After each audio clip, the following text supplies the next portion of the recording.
hal berkaitan dengan teks cerita inspiratif. Siap-siap ya. Dari pengertian teks cerita inspiratif ya. Teks cerita inspiratif adalah cerita yang memuat interpretasi atau tafsiran nilai-nilai moral terhadap peristiwa yang dialami tokoh. Selain pengertiannya, anak-anakku, tentunya kita harus tahu apa sih tujuan teks cerita inspiratif itu. Simak dengan baik ya. Tujuan teks cerita inspiratif adalah mengajarkan seseorang untuk mengambil hikmah atau pelajaran dari peristiwa yang ia saksikan, yang didengar, dan yang dialaminya. Nah, anak-anakku, bisa dipahami? Baik, jika sudah paham mengenai tujuan, kita akan berlanjut ke struktur teks cerita inspiratif. Perhatikan dengan baik ya anak-anakku. Berdasarkan peristiwa yang diceritakan, teks cerita inspiratif itu dapat dibedakan menjadi dua bagian loh. Simak ya. Teks cerita inspiratif itu dibagi menjadi dua bagian. Yang pertama, teks cerita inspiratif non-fiksi. Dan untuk yang satu lagi adalah teks cerita inspiratif bersifat fiksi. Teks cerita inspiratif fiksi itu adalah peristiwa dalam cerita bersifat fiksi atau hayalan. Baik itu tokohnya maupun latar itu bersifat rekaan si penulisnya. Ya, seperti itu ya pengertiannya.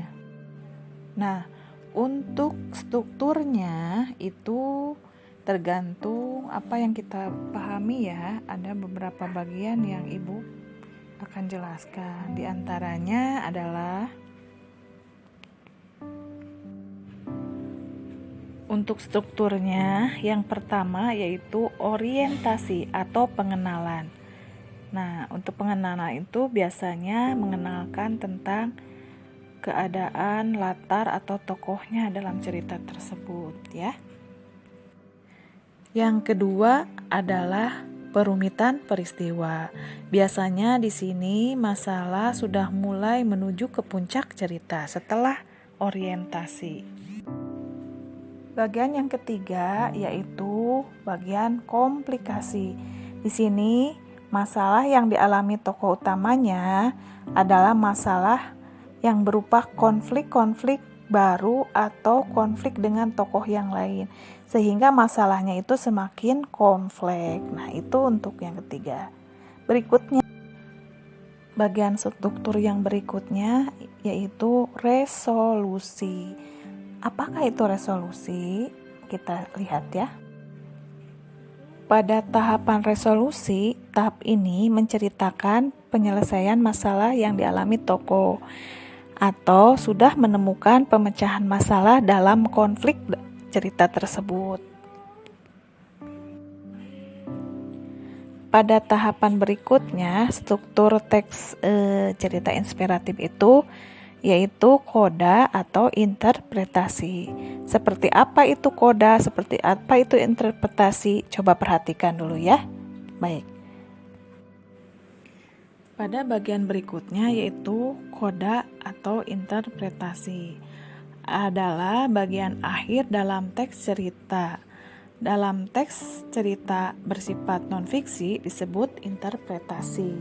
Sementara untuk teks cerita bersifat fiksi itu disebut dengan koda. Apa itu interpretasi? Ya, kalau interpretasi itu isinya merupakan bagian akhir yang di dalamnya menjunjung ulasan hikmah atau pelajaran hidup. Nah, ini biasanya menunjukkan ungkapan perasaan pribadi, simpati, peduli, dan empati untuk menyatakan hikmah di dalamnya. Sementara koda itu biasanya mengandung atau menunjukkan nilai-nilai moral yang patut kita tauladani. Seperti itu ya anak-anakku, bisa dipahami? Bagaimana anak-anakku? Sekarang sudah bisa memahami kan? Apa saja sih yang dibahas dalam teks cerita inspiratif? Baik, ada pertanyaan? Baiklah anak-anakku, jika tidak ada pertanyaan, Ibu akhiri saja untuk pertemuan hari ini. Mudah-mudahan apa yang Ibu sampaikan dapat dipahami oleh anak-anakku semuanya dan tentunya bermanfaat. Akhirul kalam, Ibu ucapkan wabillahi taufiq wal hidayah. Wassalamualaikum warahmatullahi wabarakatuh.